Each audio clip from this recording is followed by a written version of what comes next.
제가 초등학교 2학년 이후로 저희 부모님이 서울에서 경남 김해로 이사를 하셔서 축산을 하셨는데요. 저희 부모님이 사시는 동네가 15동, 15가구가 있어서 15동이고요. 그 외에는 7동, 그 외에는 8동, 각각 7가구, 8가구가 사는 아주 산골의 작은 마을에 저희 아버님, 어머님이 사시면서 축산을 하셨습니다. 마을 가구가 작다 보니까는 정말 한 가족처럼 친밀하게 지냈던 기억이 있습니다. 벌써 약 한 35년 전이어서 기억이 가물가물하기는 한데요. 저희 집에서 큰 돼지를 잡아서 마을 잔치를 벌인 적이 있습니다. 그 돼지고기의 좋은 부위는 마을 분들이 이미 그거 내가 살게 이렇게 신청해서 일부 가져가시고요. 그 외에는 그 큰 돼지를 그냥 장작에 구워가지고 마을 사람들이 다 나눠 먹는 잔치를 했던 기억이 있습니다. 뭐 너나 나나 할 것 없이요. 뭐 돈을 주고 사는 것도 없고 누구라도 그냥 저희 집에 오면 같이 함께 그 돼지고기를 먹으면서 교제했던 참 행복하고 아름다웠던 추억이 제 안에 있습니다. 그런데 시간이 지나면서 그렇게 가족같이 지냈던 연세가 드신 많은 어르신들이 하나님의 부름을 받게 되고 또 마을에 공장이 많이 생기면서 외부인들이 많이 들어오게 되면서 처음에 그 따뜻했던 정이 많았던 그 시골의 작은 마을이 좀 조금은 싸늘해지고 차가워지게 바뀌는 것을 지켜보면서 참 안타깝다라는 생각을 한 적이 있습니다. 사랑하는 성도님들, 하나님께서 아브라함을 믿음의 조상으로 부르시고 이스라엘이라는 나라를 세우실 때에 하나님께서 다스리시는 신정 국가로 만들고 난 이후에 하나님께서 친히 율법, 하나님의 말씀을 이스라엘 백성들 마음속에 새겨 주셨습니다. 그러면서 이 말씀, 율법의 정신대로 삶을 살아가기만 하면 서로 사랑하고 존중하는 행복 공동체가 되게 하셨습니다. 실제로 율법의 정신을 기억하고 말씀의 정신대로 살았던 시대 마을에는 정말 하나님의 다스림과 통치가 임할 뿐만 아니라 행복 공동체로서의 삶을 누린 것을 성경 곳곳을 통해서 찾아볼 수가 있고요.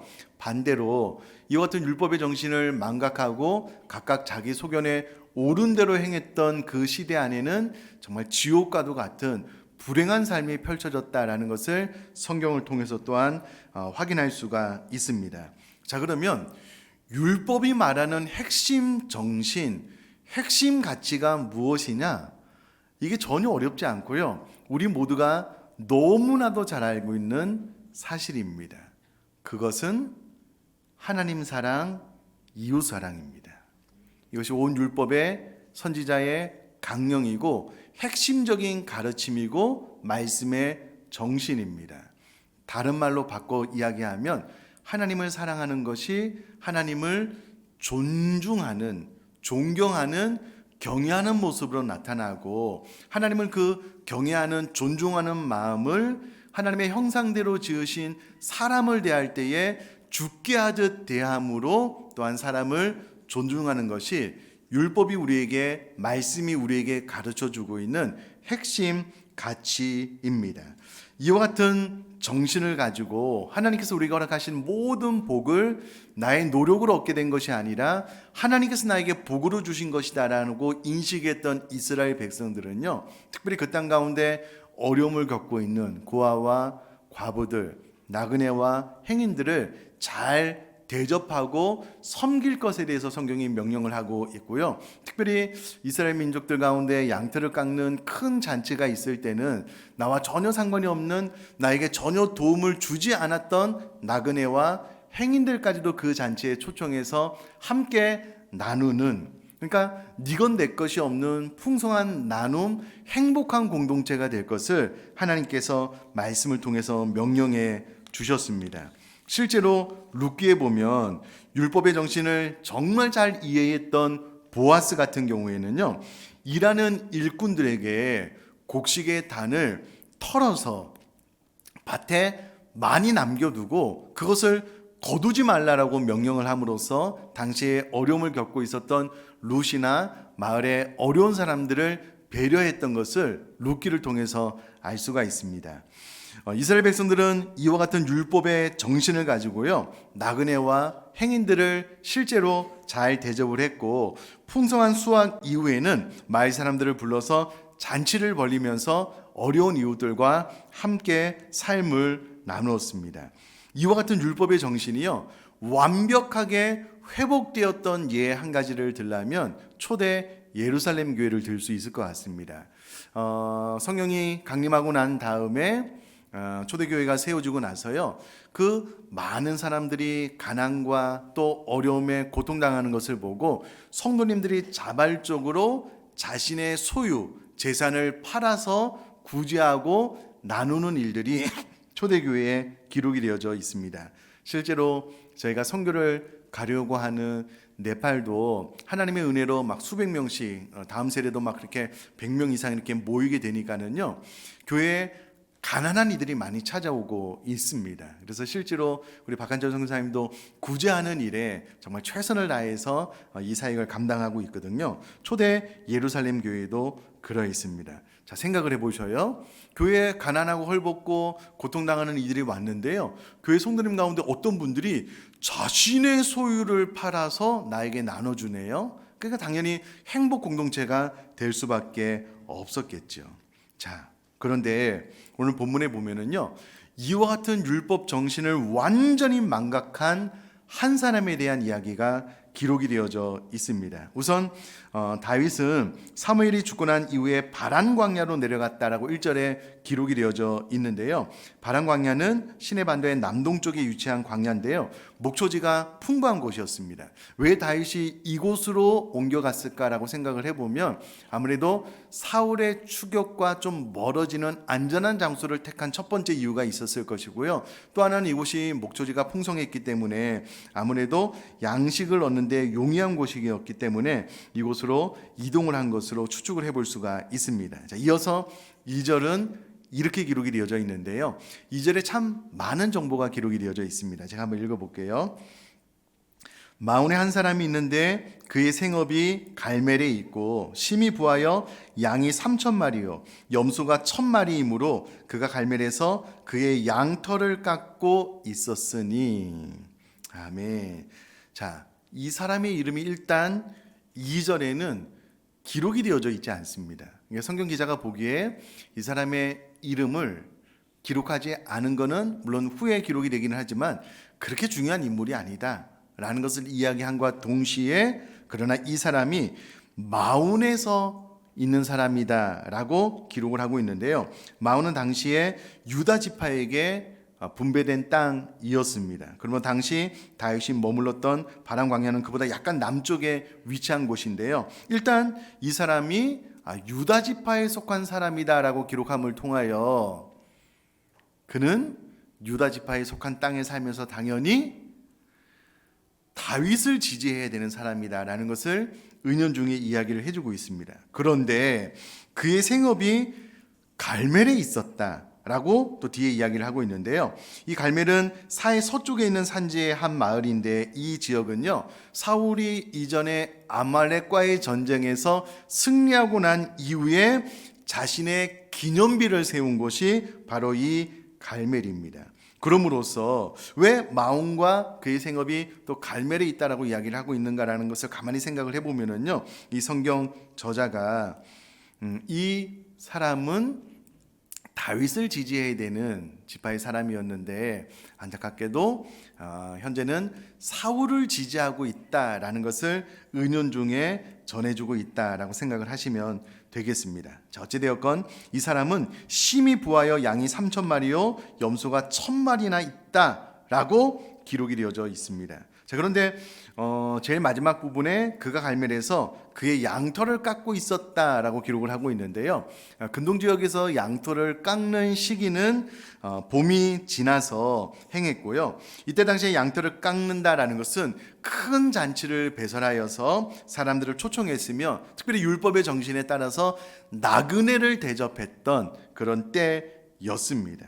그래서 본문은 이하의 진술에서 나그네 다윗이 나발에게 10명의 청년들을 보내서 식량을 좀 요구하거든요. 이와 같은 요구가 무리한 것이 아니다. 왜냐하면 그때 당시에 양털을 깎는 것은 마을 전체적으로 큰 잔치였고 이때 당시에는 누구든 와서 나그네 행인 누구든 와서 이 잔치에 참여할 수 있는 축제의 장이었기 때문에 그들에게 양식을 요구하는 다윗이 무리한 행동이 아니었다라는 것을 2절에 또 이야기를 해주고 있습니다. 계속해서 3절을 제가 또 한번 읽어보겠습니다.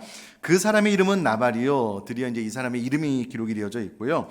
그의 아내의 이름은 아비가일이라. 그 여자는 총명하고 용모가 아름다우나 남자는 완고하고 행실이 악하며 그는 갈렙 족속이었더라. 저는 3절을 읽으면서요, 왜 나발의 부모님이 자신의 아들의 이름을 나발이라고 지었는지 이해가 안 돼요. 전혀 이해가 안 돼요. 왜냐하면 나발의 이름의 뜻이 어리석은 자입니다. 아니, 세상에 어떤 부모가 아들을 낳았는데 어리석다라고 이름을 지어줄지 좀 이해가 안 돼요. 어찌되었건 이 사람의 이름은 나발이고 나발의 뜻은 어리석은 자라는 이름의 뜻을 가지고 있습니다. 안타깝게도 그 이름의 뜻대로 나발은 정말 어리석은 사람이었고요. 인격적으로도 미성숙한 사람이었다라는 것을 오늘 본문을 통해서 확인을 할 수가 있습니다. 반대로 그의 아내 아비가일은요, 즐거움의 아비 혹은 기쁨의 원천이라는 이름을 가지고 있는데요, 총명하고 지혜로운 아내 여인이었습니다. 이후로 4절부터 8절까지는 나발의 양털을 깎는다는 소식을 듣고요, 다윗이 정중하게 그의 사람들을 보내서 다윗에게 필요한 양식을 이제 요청하는 장면이 기록이 되어져 있습니다. 다 읽지는 않겠고요. 제가 좀 짧게 설명을 드리면 나발이 3,000마리나 되는 양떼를 깎는 이 축제가 벌어졌으므로 적지 않은 양의 숫자거든요. 아마 멀리까지 소문이 퍼졌을 것이고 이 소식을 다윗이 듣고 다윗이 10명의 소년들을 보냈다라고 기록이 되어져 있는데요. 여기서 말하는 소년은 20세 이상 싸움에 나갈 짜중 가운데 10명을 보냈기 때문에 소년이라는 어감보다는 청년들로 이해를 하면 될 것 같습니다. 그런데 이 청년을 10명을 보냈다라고 기록이 되어져 있는데요. 이때 당시에 열이라는 숫자는 다윗이 나발을 향한 최고의 예우를 갖춘 것으로 볼 수가 있습니다. 한두 명도 아니고 10명을 파견한 것은요, 나발에 대한 다윗 입장에서 최상의 표현이었다, 존중의 표현이었다라는 것을 알 수가 있고, 6절에 보면 또 다윗이 그가 보낸 청년들을 통해서 나발에게 평강하기를 3번이나 빌고 있거든요. 이 3이라는 숫자는 완전한 숫자인데 완전한 평강을 기원한다라는 의미가 있습니다. 그러니까 다윗이 나발에게 사람을 보낼 때요, 10명을 보냄으로써 다윗 입장에서 나발을 존중하고 있다라는 표현과 더불어서 이 10명이 나발을 마주 대할 때에 3번이나 평강을 구함으로 진심 어린 평강을 지금 다윗이 나발을 향하여 빌어주고 있다라는 것을 볼 수가 있고요. 여기까지 정리를 해보면 적어도 다윗이 나발을 대할 때는 그가 할 수 있는 최고의 표현으로 존중하면서 진심을 다하는 태도로 다윗이 나발을 대하고 있다는 것을 본문을 통해서 알 수가 있습니다. 자, 그러면서 나발에게 도움을 요청하고 있는데요, 그 근거가 있습니다. 그 7절에 보면 나발이 많은 가축을 가지고 있으므로 다윗의 군사들이 나발의 목자와 양떼들을 잘 보호했었던 것 같아요. 그래서 내가 너희들에게 피해가 가지 않도록 잘 보호했는데 이와 같은 사실은 너희 목자에게 물어보면 잘 알 수 있고 확인할 수 있는 사실이다. 그러므로 좋은 날 내가 10명의 소년들, 청년들을 보내니까 우리들의 쓸 것을 좀 잘 채워서 보내주면 좋겠다. 이제 이렇게 의견을 전달을 했습니다. 자, 그리고서 8절에 보면 다윗의 말이 결코 과장된 것이 아니라 다 확인할 수 있다라고 이야기를 했는데요. 앞서 말씀드렸다시피 다윗이 나발의 양떼 목자를 보호하지 않았어도 율법의 정신에 의하면 양떼를 깎는 이와 같은 축제의 날에는요, 나그네와 행인까지도 자신에게 전혀 도움을 주지 않았던 사람들까지도 대접하고 섬기는 것이 그때 당시의 율법의 정신이었고 유대인들의 문화였습니다. 그런데 다윗은 거기서 더하여서 나발의 양떼와 또 목자를 돌보았으니 당연히 다윗 입장에서는 나발이 자기를 선대할 것이다 라고 생각을 했을 겁니다. 그런데 전혀 뜻밖의 반응이 나타나고 있는데요. 9절에 보면 다윗의 소년들의 말이 다 전달되고 난 이후에 9절 끝자락에 마쳤다 라고 이야기가 기록이 되어져 있는데, 이 단어를 원어로 찾아보면은요, 모든 말을 다 전한 다음에 잠시 동안 휴식의 시간을 가졌다라는 의미입니다. 그러니까 다윗이 보낸 청년들이 다윗의 의견을 나발에게 다 전하고 난 다음에는 잠깐의 휴식의 시간을 가졌다는 거예요. 그러므로 그 이후에 나오는 10절 11절에 나오는 나발의 대답은 순간 그 청년들의 의견을 듣고 막 대답한 것이 아니고요, 잠깐 쉬면서 충분히 생각하고 충분히 고민한 끝에 대답한 것이다 라는 것을 원어를 통해서 알 수가 있습니다. 자, 그런데 나발이 무엇이라고 대답을 했는가, 참 안타깝게 대답을 하는 모습을 볼 수가 있는데요. 우리 10절은 다 같이 한 목소리를 한번 속도를 맞춰서 같이 한번 읽도록 하겠습니다. 시작. 나발이 다윗의 사환들에게 대답하여 이르되 다윗은 누구며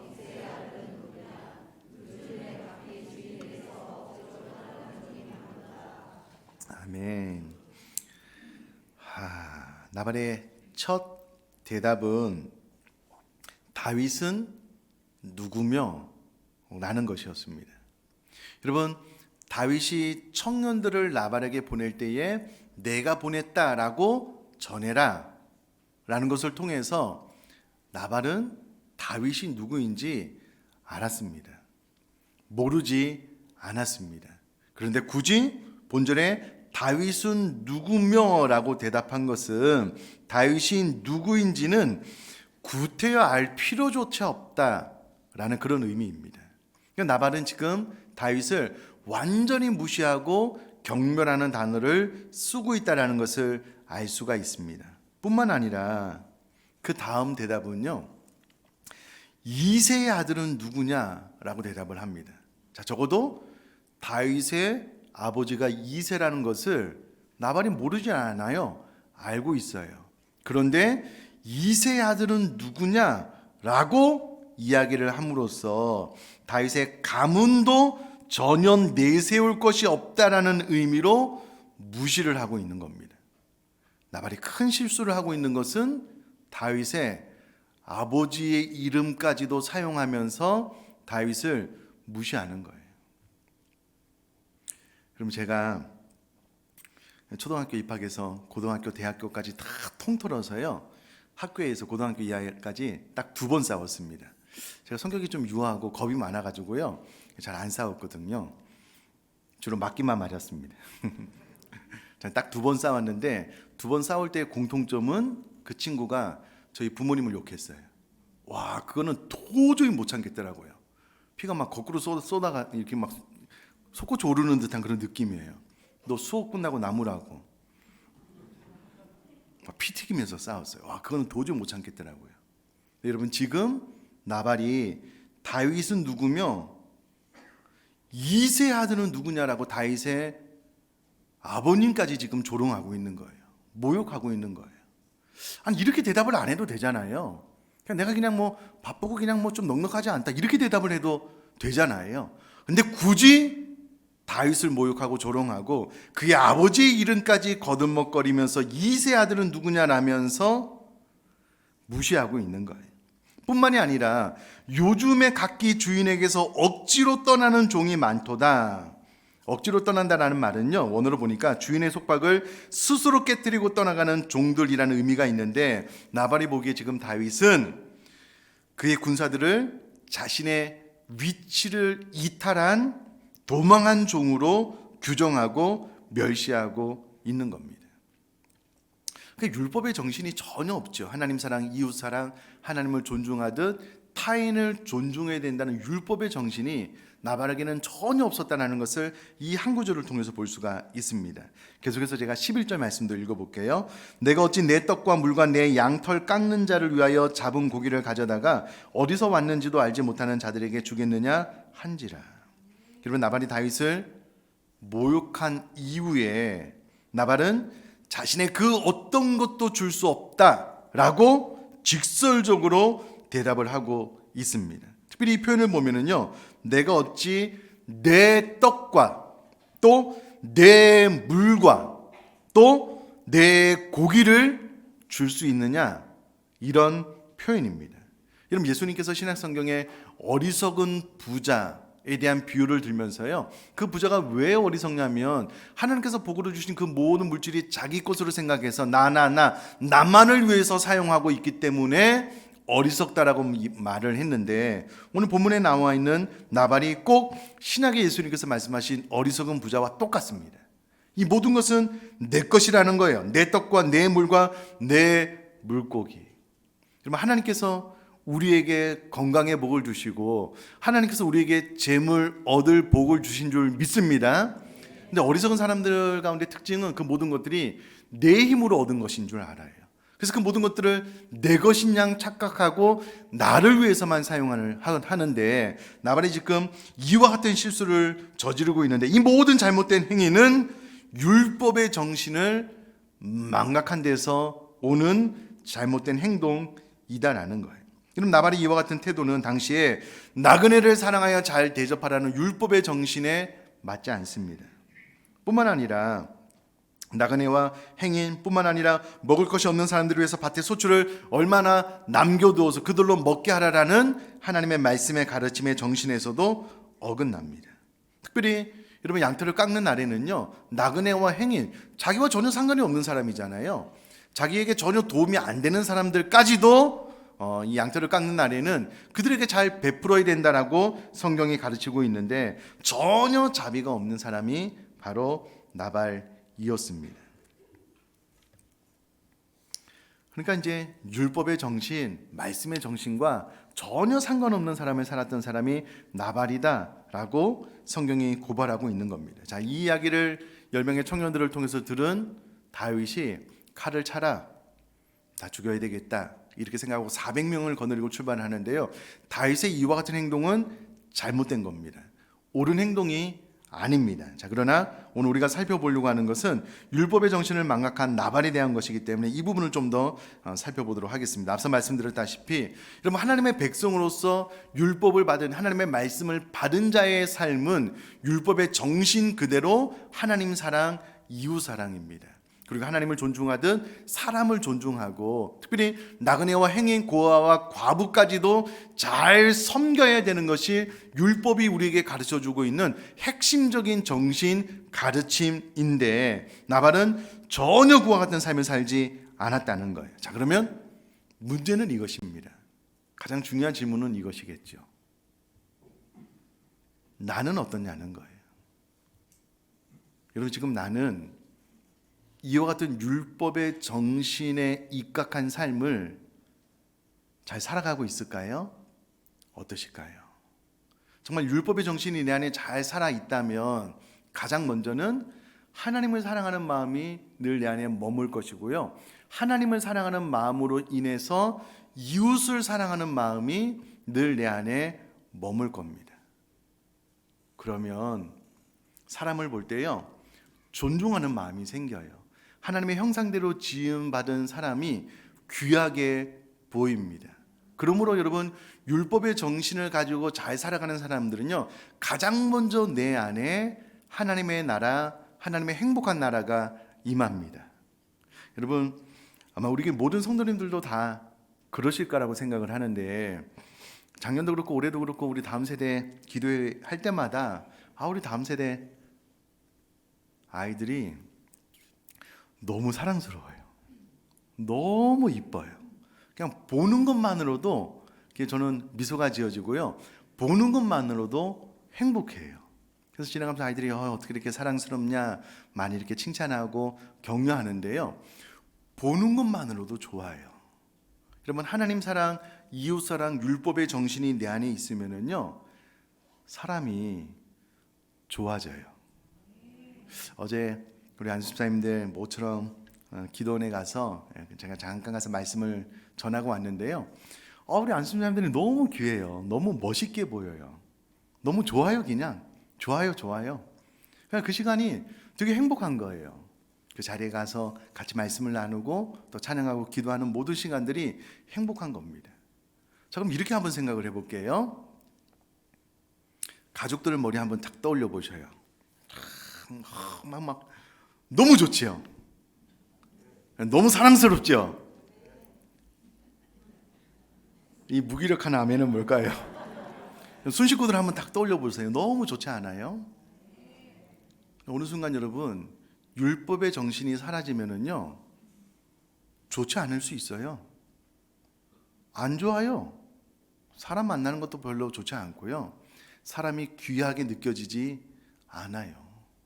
옛날에 저희 아버님 어머님이 살았던 그 작은 마을은요, 정말 가족과 같은 친밀한 행복한 정이 있었던 곳이었습니다. 계속 유지가 안 되더라고요. 어느 순간 차가워지는 거예요. 싸늘해지는 거예요. 전에는 돈의 가치로 사람을 평가하지 않고요, 돈으로 물건을 뭐 이렇게 하지 않고 그냥 네 것 내 것이 그냥 다 그냥 풍성하게 나누는데 어느 순간부터요, 그렇게 안 되는 거예요. 내 마음에 천국이 율법의 정신이 사라지면 동시에 사라져요.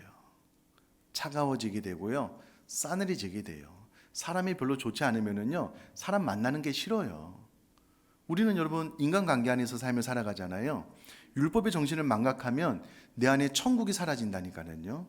순도 마찬가지고 직장도 마찬가지입니다. 그래서 우리 안에 율법의 정신이 늘 내 안에 자리매김하게 함으로 하나님을 사랑하고 이웃을 사랑하고 하나님을 존중하는 마음으로 이웃을 존중하게 되면은요, 다윗이 나발을 대했듯 그렇게 존중하게 돼요. 그러면 존중받는 사람이 얼마나 또 행복하고 좋겠습니까? 여러분, 그런 공동체 만들어 나갈 수 있기를 주님의 이름으로 축복합니다. 나아가서 율법의 정신, 가장 먼저 하나님 사랑, 이웃 사랑이고요. 또 이와 같은 마음은 나눔, 베품, 구제, 하나님께서 나에게 주신 복을 흘려보냄으로 실현될 수 있습니다. 저는 참 감사한 게 뭐냐면요, 여러분 요즘 한국교회가 어렵잖아요. 한 20% 정도가 교회를 떠나고 또 막 도시가스 막 전기비 많이 오르고요, 성도님들의 수입이 줄어드니까 교회 재정도 어렵지 않거든요. 그래서 아마 총회가 3월 말까지 10억 모금이 되면 좋겠다라고 했는데 벌써 16억이 모여서 이렇게 마감을 해버린 거예요. 그만큼 한국교회 성도님들이 나도 어렵지만 나도 힘들지만 나보다 더 어렵고 지중으로 고통당하는 분들을 위하여 내 물질을 흘려보내는 이 모습을 보면서 참 소망 있고 감사하다. 저희 교회도 적지 않은 분들이 이 터키 구제헌금에 참여해 주셨거든요. 이와 같은 율법의 정신이 살아있구나라는 것을 확인하면서 되게 감사했습니다. 자, 그렇다면 이제는 내 주변에 좀 어렵고 힘든 분들이 보이면 그냥 이렇게 좀 흘려보내면 좋겠어요. 구제할 때 구제하고 또 내가 가능하면 또 차도 사고. 참 감사한 것은 우리 순장 수련회 이후에 우리 순식구들이 순장님들을 잘 섬겨주셔서 순장님들이 행복합니다, 고맙습니다라고 이렇게 교구사역자 통해서 이제 소식을 들었을 때 되게 감사하더라고요. 여러분, 나만 생각하지 말고 커피도 사고 또 밥도 사고 또 좀 어려운 이웃들 또 힘든 이웃들이 있으면 또 주저함 없이 이렇게 좀 잘 흘려보낼 수 있는 저희 여러분 될 수 있기를 주님의 이름으로 축복합니다. 그렇게 하면은요, 천국이 가장 먼저 내 안에 먼저 임해요. 내 마음이 따뜻해지고요, 내 마음이 푸근해지고요, 사람을 봐도 그냥 다 좋아요. 행복하고 더 축복해 주고 싶고 더 격려해 주고 싶고 또 그 마음으로 또 물질을 나누게 되면은요, 그 삶 자체가 우리들의 삶 가운데 천국이 이루어지는 과정이거든요. 그래서 저와 여러분들이 오늘 이 본문 말씀을 통해서 얼마나 심플합니까? 얼마나 쉬워요. 해석이 필요한 것도 아니고요, 그냥 이야기인 거예요. 이야기. 아내가 나발처럼 율법의 정신을 망각하고 내가 가지고 있는 모든 것이 나의 노력으로 얻어진 게 되므로 그것이 내 것이라고 생각하는 어리석은 자가 되면 안 되겠다. 내 주변에 어렵고 힘든 이들을 잘 나누고 베풀 뿐만 아니라 다윗이 나발을 대할 때 그랬던 것처럼 정말 존중하고 사랑하고 위해 줌으로 내 안에 먼저 작은 천국이 일어나고 내가 속한 공동체가 천국처럼 바뀌는 그런 지혜로운 삶을 살아야 되겠다라고 결심할 수 있는 저와 여러분 될 수 있기를 주님의 이름으로 축복합니다.